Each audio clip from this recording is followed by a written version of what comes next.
Hi there, today on Typical Books we're going to be talking about The Night House by Jo Nesbø. It is a typical book in that it is orange and black. It has a house on the cover and little hints of blood. I really like the typography, of course, and what else do you need to know? I mean, that's all I need to know to like a book. Oh, it's also written by an award-winning Norwegian author who usually writes crime. So I think that those elements together had me very, very intrigued. So intrigued and so excited to get to read this that I nearly leapt out of my skin when I had an email from Random House, Penguin Random House, or Random Penguin House, as I love to say, an Alfred Knopf publication of Jo Nesbø's The Night House. And wow, thank you so much for sending this along. I am very, very pleased to have a copy of this. I've noticed some other reviews that don't have the same sort of text on the front, but that same picture remains. So I think that that gorgeous cover with that really wonderful typography, the bleeding telephone and everything, is part of the final treatment. The back is quite different from other people's versions that I've seen, but I think that this is closer to the final version, the final form, if you will. This comes out October 3rd, and yes, very, very highly recommended, especially if you're a Jo Nesbø fan and you've read a lot of his crime stuff. I've read about 4 books by Jo Nesbø and I've enjoyed it all. I really like his style, and I like his style that it's quick, it clips along. He's got almost a James Patterson sort of style, so that was part of what intrigued me even before it being sent to me, and if it hadn't been, I think I'd have bought it anyway in a couple days. But yes, this was a fun read. It has to do with this young boy, Richard, and in describing this to my husband, I had said, you know, for the first book of the book, which is almost 2/3 of it, probably about 2/3 of it, it is Butcher Boy. It is this quasi-psychopathic 14-year-old boy who people are going missing around. Now you get to spend time with him as your primary character, and it's told from his point of view. So you see from that very first chapter what really went on. And I really like that you have a feeling in that first chapter, that first problem he encounters, you know it's not his fault, but he is such a jerk to everyone around him that you can't help but understand how everyone blames him and no one really believes him. Although his aunt and uncle, who he's come to live with after the tragedy struck his mother and father, who died in a house fire, treat him with kid gloves, and they're very gentle to him, and they just seem to be all around very good, understanding, nurturing people, which is great because that's what you want when you have a psychopathic kid. You need them to have like a really, really calm and supportive, stable home life, and that's part of why Richard seems to be coping, I believe. Yeah, a lot of that gets very warped because if you've seen the movie Society, then there's some of that going on back here, and then you get this very slim ending, which is something entirely different. I had talked recently about the Celso Hurtado book, The Devil's Promise, where I said when you get to those last few pages, man, something in that whole beginning changes. This book also has something like that. I wouldn't say that it's a plot twist necessarily. Upon reading it, you may disagree with me and say that's all that it is. There's something deeper going on here, but I thoroughly enjoyed the beginning book. If you like, you know, the old throwbacks of like the Halloween tree and sort of adventurous Stephen King, kids on bikes saving the neighborhood sort of feeling, although there's no bicycles involved here. He seems to just rope people into giving them rides everywhere, but really interesting kid, and his antics are horrific. There is gore. There is body horror going on in this quite succinctly from the first 2 weird happenstances.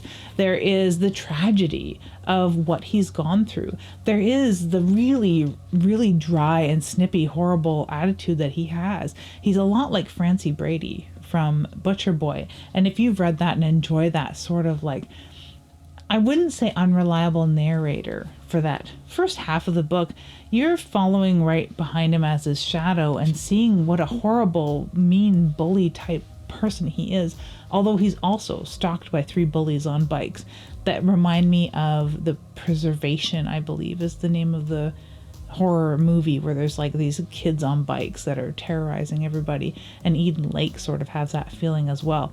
So you're plunged into sort of this like weird small town surrounded by trees, isolated from everything, sort of feeling like those films, with this really dark kid that is a ticking time bomb about to go off, that is having paranormal and deeply paranormal things happen to him. Of course, he has one really close friend.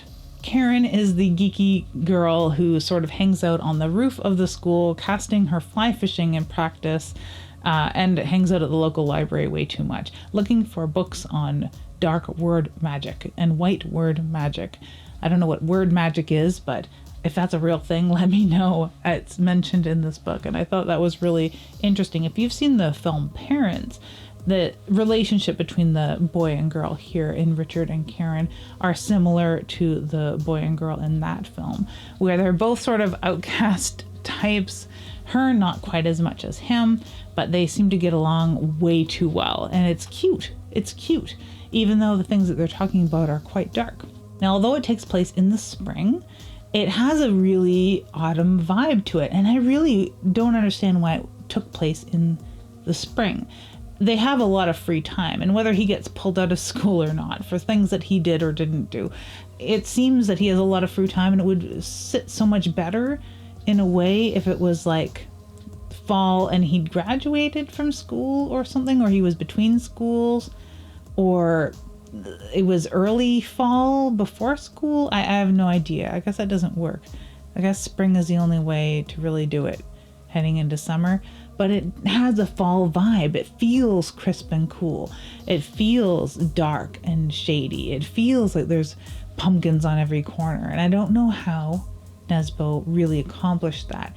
It could just be that it's a horror book and I conflate horror with Halloween. So that could be part of it as well. Or just having this ambiance of this cover of this book and the descriptions of this house that actually does exist in the book, and this telephone right in the very first chapter. The telephone is, but yeah, that kind of ambience maybe setting it up for Halloween. So I'd say it's a perfect Halloween read.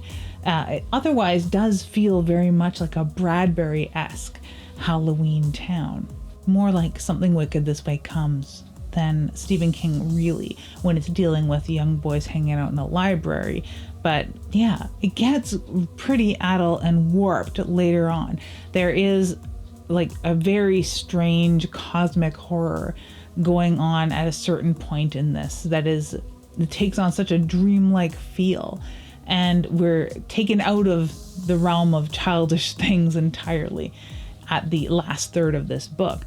So yeah, I liked all of that though, because I like that childhood whimsy of these sort of Stephen King like kids on bikes saving the neighborhood, sort of running from the scary thing, trying to unravel who the mystery in town is, and up against all of the adults that don't believe you, and then into this very serious horror that is going on, and then later some reckoning. So yeah, all in all, 100% enjoyable. I love this book so much, and I could see it made into a film, but I think it would be a little all over the place. It works so much better as a book.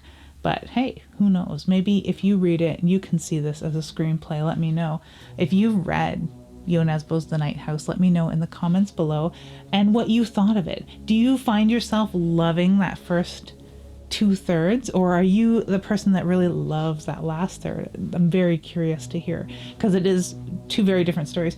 You could take this book and just tear it right in half and never read this part and still have a fantastic time, honestly.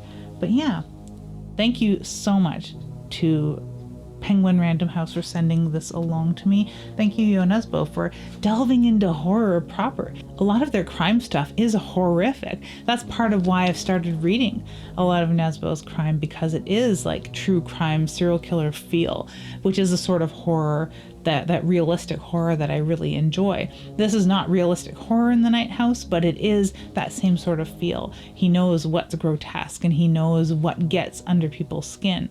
I really like that. And I like the cadence of it. It is kind of a lighter horror affair because it's not super dark and depressing. And it's not super duper gruesome, like it doesn't go on with splatterpunk levels of extreme gore, but it does know how to get under your skin.